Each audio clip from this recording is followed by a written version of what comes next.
கோட்டையூர் பெரியசாமி அவர்களே, செல்தூர் தொகுதியினுடைய தலைமை தொகுதியினுடைய பொதுக்குழு உறுப்பினர் சந்திரபாபு அவர்களே, இந்த நல்ல நிகழ்ச்சியை கலந்து கொண்டு என்னோடு சிறப்பித்துக் கொண்டிருக்கின்ற முன்னாள் அமைச்சர் கழகத்துடைய குறிஞ்சி ஜி.கே. முருகன் அவர்களே, செல்தூர் ஒன்றியத்துடைய தெற்கு ஒன்றிய கழக செயலர் எஸ்.கே. மயில்சாமி அவர்களே, கடுமையாக போராடியவர்கள் நீங்கள். வெற்றி என்பது உறுதி என்று எல்லா பத்திரிகையிலும் எழுதின, எல்லா கருத்து கணிப்புகளும் சொன்னது. சிவகாசி கேட்டிராஜ மாராஜி வெற்றி, சிலித்தூர் சந்திரபரமா வெற்றி, ஒவ்வொரு நபர் ஒரு 5 தொகுதியில கற்பாக சொல்றாங்க. கடைசியா வந்து போனதை கூட 2 தொகுதியை கரெக்டா போட்டாங்க. அப்ப எப்படி வெற்றியாய்ப்பு விட்டோம்னு சொன்னா, இது ஒரு சூறாவளி புயல் என்பது வரக்கூடியது முன்னே தெரியாது, திடீரென்று தான் வரும். அது மாதிரி அதிமுக திமுக வேண்டாம் என்று எண்ணக்கூடிய ஒரு சில வாக்காளர்கள், ஒரு குறிப்பிட்ட சில வாக்காளர்கள் ஒவ்வொரு முறையும் மாற்று கட்சி எதுவோ அதை கொண்டு போடுவாங்க. கேப்டன் விஜயகாந்த் வரும்போது அதுக்கு அவருக்கு போட்டாங்க, வைகோ அவருக்கு அவருக்கு போட்டாங்க. இப்படி ஒவ்வொரு முறையும் சீமானுக்கு போடுவாங்க. இப்படி மாற்று கருத்து உள்ளவர்கள் 2 கட்சிக்கு போட மாட்டாங்க, அதிமுக போட மாட்டாங்க, திமுக போட மாட்டாங்க. அந்த நிலையில தான் இப்போது விஜய் அவர் வந்த உடனே அந்த ஓட்டு அங்க போச்சு. அதோடு அவர் நடிகராக இருந்த காரணத்தினால் ஈஸியா மக்களிடத்திலே சென்றடைந்து இவர் 2000 ரூபாய் குடும்ப தலைவர்களுக்கு தருவதாக எடப்பாடியார் சொல்லியிருக்கிறார். முதலமைச்சராக இருக்கக்கூடிய ஸ்டாலின் 2000 ரூபாய் தருவதாக சொல்லியிருக்கிறார். இவர் முதலமைச்சராக வரவில்லை, இவரெல்லாம் முதலமைச்சர் பதவியில் இருந்தவர்கள். இவர் 2500 ரூபாய் தருவேன் என்று சொல்கிறார். வீடு இல்லாதவர்களுக்கு எல்லாம் வீடு கொடுப்பேன் என்று சொல்கிறார். கல்லூரி படிப்பு வரை எல்லோருக்கும் இலவசம் எல்லாம் அறிவித்தார். நடக்காதது, நடக்கவே முடியாது, செய்யவே முடியாது எல்லாம் தேர்தல் வாக்குறுதியை கொடுத்த காரணத்தினால் இவருக்கு ஒரு ஓட்டு கொடுப்பேன் என்று சொல்லி எல்லோரும் நினைத்துவிட்ட காரணத்தினால் அவருடைய வெற்றி இன்றைக்கு வந்திருக்கிறது. இந்த வெற்றி நிச்சயமாக நிரந்தரமானதை அல்ல, இது காணல் நீர்.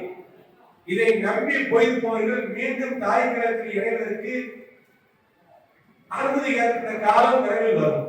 நிச்சயமாக இது நிற்காது, நினைக்காது. இன்றைக்கு இருக்கின்ற ஆட்சியானது, அமைந்திருக்கின்ற ஆட்சியானது ஒரு மைனாரிட்டி ஆட்சிதான். பல்வேறு கூட்டு கட்சிகளுடைய கலவை. திமுக இருக்கிறது, ஒரு முறைதான் மைனாரிட்டி ஆட்சி, அதுக்கு மெஜாரிட்டி ஆட்சி தான். அதிமுக எல்லா முறையும் ஆண்ட நேரத்தில் கூட மெஜாரிட்டி ஆட்சி தான். இன்றைக்கு தாவேக என்பது திமுகவில் வெற்றி பெற்ற கட்சிகளை கூட்டி சேர்த்து ஆட்சி அமைந்திருக்கின்ற ஒரு ஆட்சி. ஆகவே இந்த நேரத்தில் எப்படி நடக்கும் என்று சொல்ல முடியாது. இன்றைக்கு அதற்குள் அவர்கள் இப்படி ஆகிவிடுவோம், அப்படி ஆகிவிடுவோம், அதிமுக தூர்ந்து போன கட்சி, இப்படி எல்லாம் சொல்லி இன்றைக்கு விஜய் பேசுகிறார். இதெல்லாம் இது போன்ற அரசியல் விமர்சனத்தை எல்லாம் அதிமுக தாங்கி பழக்கப்பட்ட இயக்கம் என்பதை வருங்காலம் தெரிவிக்கும். புரட்சித் தலைவர் எம்ஜிஆர் இருக்கின்ற பொழுது அவர் முதலமைச்சராக இருந்து 77 வெற்றி பெற்று ஆட்சி அமர்ந்த பின்பு 80 நடந்த நாடாளுமன்ற தேர்தலில் மிகப்பெரிய தோல்வி. சிவகாசி பார்லிமெண்ட்டும் கோபிச்செட்டியம் பார்லிமெண்ட்ல 2 தான் ஜெயிச்சோம். 39 2 ஜெயிச்சு 37 நம்ம தோத்தோம். உடனே கலைஞர் போய் இந்திரா காந்தி அம்மா இடத்தில் சொல்லி நடிகருடைய வேஷம் கலைந்து விட்டது, மக்கள் நமக்கு தீர்ப்பளித்து விட்டார்கள் என்று சொல்லி ஆட்சியை கலைக்க சொன்னார். அன்றைக்கு பாரத பிரதமராக இருந்த இந்திரா காந்தி அதிமுக ஆட்சியை, புரட்சித் தலைவர் எம்ஜிஆர் ஆட்சியை கலைத்தார்கள். அந்த நேரத்தில் புரட்சித் தலைவருக்கு பக்கத்திலே முதலமைச்சராக இருந்த நேரத்திலே ஆட்சி கலைக்கப்பட்டவுடன் ராமாவரம் தோட்டத்திலே புரட்சித் தலைவர் எம்ஜிஆர் பேட்டி கொடுக்கிறார். மதியம் 11-12 மணி அளவில் பேட்டி கொடுக்கும் பொழுது பக்கத்திலே உட்கார்ந்திருந்தவர் நாஞ்சில் மனோகரன், எம்ஜிஆருடைய அமைச்சர்கள் நிதியமைச்சராக இருந்தவர் நாஞ்சில் மனோகரன், கேள்விப்பட்டிருக்கிறீர்கள். நாஞ்சில் மனோகரன் பக்கத்திலே, அதுக்கு பக்கத்திலே இன்னொருத்தர் இருந்தார், நாஞ்சில் மனோகரனுக்கு வேண்டப்பட்டவர், அவரும் முன்னாள் அமைச்சர். அவர்கள் சுப்ரஜித் ஜெயசன் இருந்தார். தலைவர் எம்ஜிஆர் பேட்டி கொடுக்கிறார். மீண்டும் களத்திலே சந்தித்து அதிமுக ஆட்சி அமைப்போம், ஏன் எங்கள் ஆட்சி கலைக்கப்பட்டது என்று மக்களிடத்திலே கேள்வி எழுப்போம் என்று பேட்டி கொடுத்துக் கொண்டிருக்கின்ற நேரத்திலே நாஞ்சில் மனோகரன் கூட இருந்தார். அன்றைக்கு மதியம் ஜானகிமாவுடைய கரங்களால் திருக்கரங்களால் ராமநாதபுரம் தோட்டத்திலே சாப்பிட்டார். சாப்பிட்டு குடிச்சிட்டு நேரம் எங்க போனாரு கேட்டா கோபாலபுரத்துல போய் கலைஞரை பார்க்க போனாரு. அங்க போய் திமுக சேர்ந்து 5 மணிக்கு கலைஞர் பேட்டி கொடுக்கிறாரு. பக்கத்துல நாஞ்சி மலர் உட்கார்ந்துருக்காரு. அன்னைக்கு தொலைக்காட்சி கிடையாது. மறுநாள் தட்டி பேப்பர்ல இந்த செய்தி வந்து அந்த செய்தி வந்து மதிய புரட்சித் தலைவர் எம்ஜிஆர் வீட்டில் ராமநாதபுரம் தோட்டத்திலே புரட்சித் தலைவர் எம்ஜிஆர் இந்திரா காந்தி அம்மா அவர்களை தாக்கியும் திமுகவை தாக்கியும் கொடுத்த பேட்டி வருகிறது. அருகில் முன்னாள் நிதியமைச்சர் நாஞ்சில் மனோகர் இருக்கிறார் வருகிறது. மதியம் 5 மணி அளவில் அடுத்து திமுக ஆட்சிதான். இந்திரா காங்கிரசும் திமுக முடிஞ்சது ஆட்சி அமைப்பு என்று சொல்லி கலைஞர் பேட்டி கொடுக்கிறார். அருகில் முன்னாள் நிதியமைச்சர் எம்ஜிஆர் அமைச்சர்கள் இருந்த நிதியமைச்சர் நாஞ்சில் மனோகர் அருகில் இருக்கிறார். படமும் வருகிறது. 2 மடங்கும் பக்கத்தில் இருக்கிறது. ஆகவே எம்ஜிஆருக்கே அந்த காலத்திலேயே கூட இருந்தவனே குளிவரிச்சதை அதிமுக பார்த்துட்டு இருந்துச்சு. அதுக்கு பின்னாடி அதிமுக ஒளிஞ்சு வச்சா, ஓஞ்சி வச்சா, உறங்கி போச்சா, இது தூந்து போச்சா, மீண்டும் எதிர்த்து வந்துச்சு. அதிமுக ஆட்சி அமைச்சு இறக்கிறவர் எம்ஜிஆர் முதலமைச்சராக இருந்தார். பல பேர் வெளியேறி போனாங்க. புரட்சி தலைவருக்கு 83ல எஸ்டிஎஸ் வெளியேறாரு. எம்ஜிஆர் அண்ணன் என்று சொல்லி அழைத்த ஒரு சில பேர்களில் முதன்மையானவர் எஸ்டி சோபுசாமி எஸ்டிஎஸ் அவர்கள். அவர் புரட்சி தலைவருக்கு எதிர்ப்பாக போய் 84லே 234 தொகுதிகளிலும் வேட்பாளர் நிப்பாட்டினார். நமது கலைஞர் என்று ஆரம்பித்தார். அதற்கு பின்பு அவர் மீண்டும் அதிமுகவிலே தவறை உணர்ந்து மீண்டும் எம்ஜிஆர் தலைமையிலே அதிமுக இணைந்த வரலாறு தான் உண்டு. ஆகவே தலைவர் காலத்திலே நடந்தது. அம்மாவுடைய காலத்திலே 91 ஆட்சிக்கு வந்த அம்மாவை துணிபாடுகிறார்கள், வாக்கு பாடினார்கள். 96 தோற்றவுடனே புரட்சியத்திலே அம்மாவுக்கு பக்கபலமாக இருந்த எஸ்டிஎஸ் வெளியேறினார். வலப்புறமாக இருந்த ராஜ கண்ணப்பன் வெளியேறினார். எல்லோரும் வெளியேறி போய் போட்டி அதிமுக என்று ஒன்று ஆரம்பித்தார்கள். அம்மாவுடைய கதி அவ்வளவுதான். அம்மாவுடைய அரசியல் வாழ்க்கை முடிந்துவிட்டது. அதிமுக அதோ கந்தா என்று சொல்லி அன்றைக்கு வசைபாடியவர்கள் எல்லாம் பொய்யாக்கி அவர்கள் பொய் கூற்றுகளை எல்லாம் உடைத்து நொறுக்கி மீண்டும் அதிமுகவை நாடாளுமன்ற தேர்தலிலே 98 டெல்லி அரியணையில் இருக்கின்ற தகுதியை உடைத்த கட்சியாக வளர்ந்தவர் புரட்சித் தலைவி அம்மா அவர்கள். ஆனால் அதிமுக அதற்கு பின்பு ஆட்சி 2000 ஆட்சியை பிடித்தோம். 2006 ஆட்சியை இழந்த நேரத்திலே உற்சாக போன்றவர்கள் கட்சியை விட்டு போனார்கள்.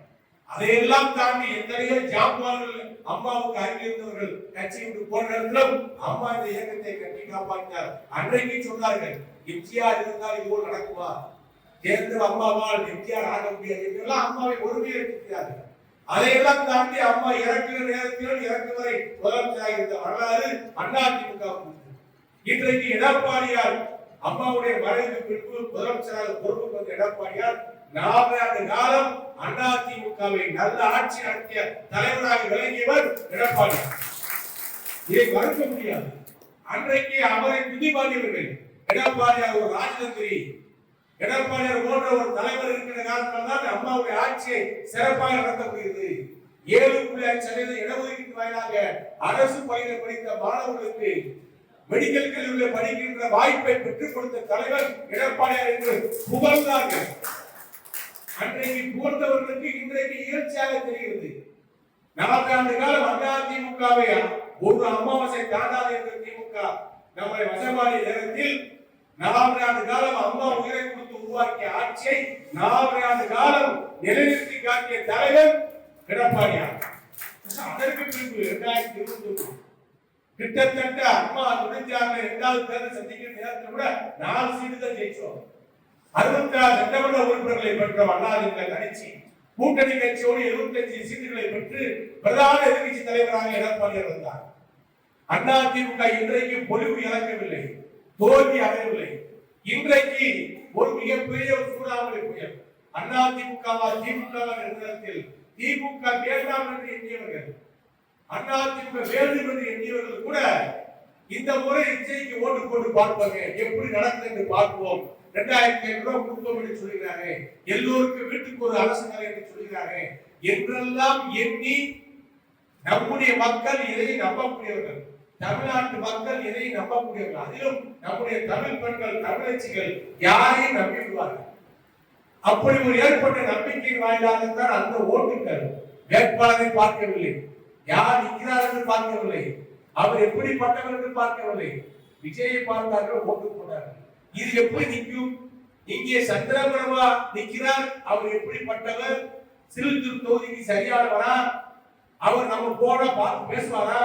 அவர் வீட்டுக்குள்ள உட்கார்ந்து இல்லைன்னு சொல்லிடுவாரா? எல்லாம் தெரிந்து நமக்கு வாக்களித்தார்கள். சந்திரபிரபாட்ட போனா பேசுவாங்க, வைப்பாங்க, நமக்கு ஒரு டீ போட்டு கொடுப்பாங்க, எந்த பிரச்சனையும் பேசலாம் வைக்கலாம் முடிவோடு ஓட்டு போட்டாங்க. ஆனா சாதனைக்காக போட்டவங்க எதை பார்த்தாங்க? எதையும் பார்க்கல. யாரு வேட்பாளர் தெரியாது, ஒண்ணுமே தெரியாம ஓட்டு போட்டுருக்காங்க. ஆக அந்த ஓட்டு செல்லாத ஓட்டால்தான் என்னை போட்டவர்கள் அம்மை போட்டவர்கள் நினைக்க வேண்டும். இன்றைக்கு மக்கள் யோசிக்கிறாங்க, மக்கள் யோசிக்க ஆரம்பிச்சாங்க.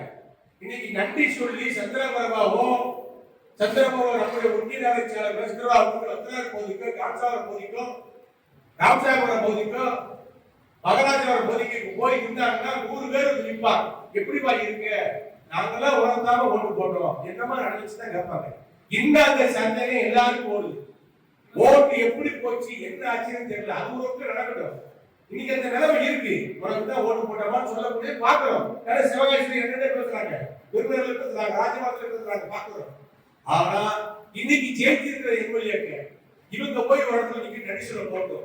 யாராவது இவங்களை பார்த்து பேசுவாங்களா? எம்எல்ஏ வந்திருக்காங்கன்னு சொல்லி மரியாதை கொடுப்பாங்களா? அது காணல் நீர், அது காணல் நீர். நாம் குளத்து நீர், நாம் அருவி, அது சுனாமி. அந்த சுனாமியில வெற்றி பெற்றவர்கள் என்றைக்கு நிலையாக இருக்க முடியாது. அந்த வெற்றி நிலைக்காது.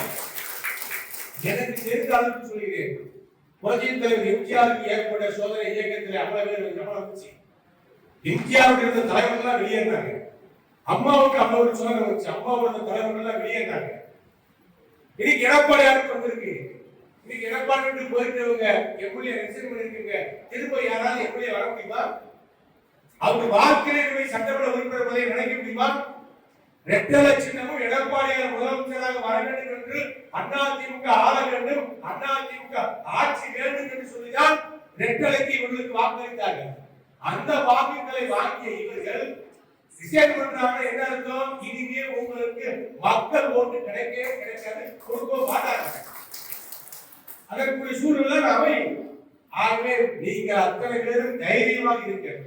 களத்தில் இன்றைக்கு யாரும் அதிமுகவுடைய தொண்டர்கள், லட்சம் தொண்டர்கள், கோடிக்கணக்கான தொண்டர்கள் யாரும் இடப்பெயர்ச்சி ஆகவில்லை. இது அத்தனை பேருக்கு தெரியும், அரசியல் வல்லுநர்களுக்கெல்லாம் தெரியும்.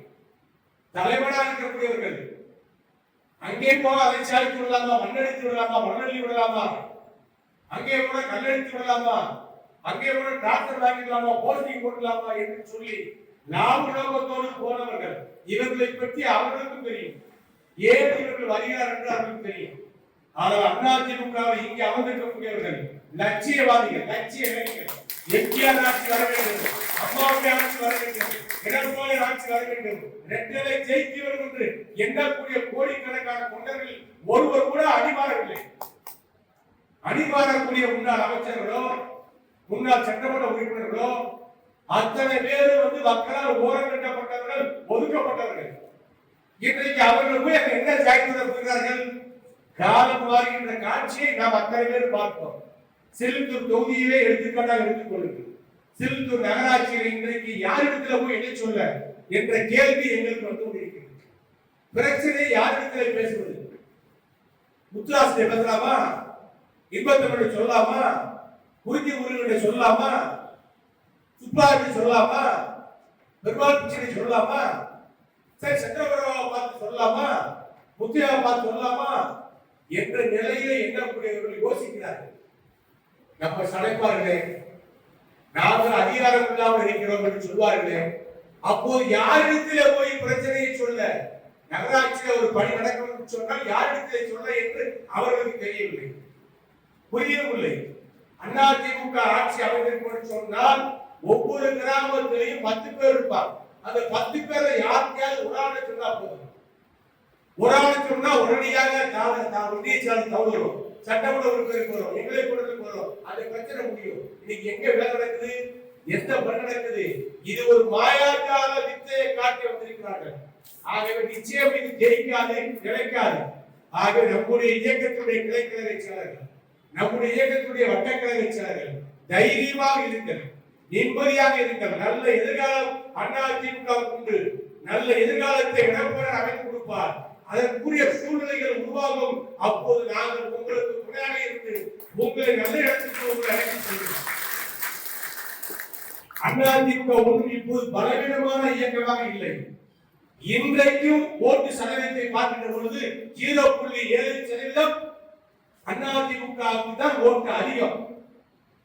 மற்ற கட்சிகளுக்கு ஓட்டு குறைந்திருக்கிறது, நமக்கு ஓட்டு கூடியிருக்கிறது. நடப்பாடு தரத்தை விட ஆகவே இயக்கம் வெற்றியை பெற்றிருக்கலாம். தேர்தல் காலத்திலே வெற்றியை பெற்றிருக்கலாம் ஒழிய களத்தை நாம் இழக்கவில்லை. இன்றைக்கும் தேர்தல் களத்திலே அதிமுக வலுவான இயக்கம் என்பதை நிரூபித்துக் கொண்டிருக்கிறது. இரட்டை இலை என்பது எம்ஜிஆரால் உருவாக்கப்பட்ட மகத்தான இலை. அதற்கு என்றைக்கும் பாபு உண்டே ஒழிய அதற்கு என்றைக்கும் தாழ்வே கிடையாது. ஆகவே மதுராய் பகுதியைச் சேர்ந்தவர்கள், பேரூராட்சி பகுதியைச் சேர்ந்தவர்கள், சிலுத்தூர் நகராட்சி சேர்ந்தவர்கள், சிலுத்தூர் ஒன்றியைச் சேர்ந்தவர்கள் அத்தனை பேர்களையும் நான் கடமைப்பை கேட்டுக்கொள்கிறேன். உங்களுக்கு அரணாக கேட்டார் பாலாஜி நானும் இங்கே அவதரிக்கின்ற அத்தனை பேருக்கு இருப்போம். ஆடு கட்சியாக என்ன செய்ய முடியும்? பலம் பொருந்திய மத யானைக்கு ஒப்பான திமுகவுடைய ஆட்சி அதிகாரத்தையே பார்த்தவர்கள் நாம். அதையே சந்தித்து பழக்கப்பட்டவர்கள் நாம். இந்த ஆட்சி நம்ம என்ன செய்யணும்?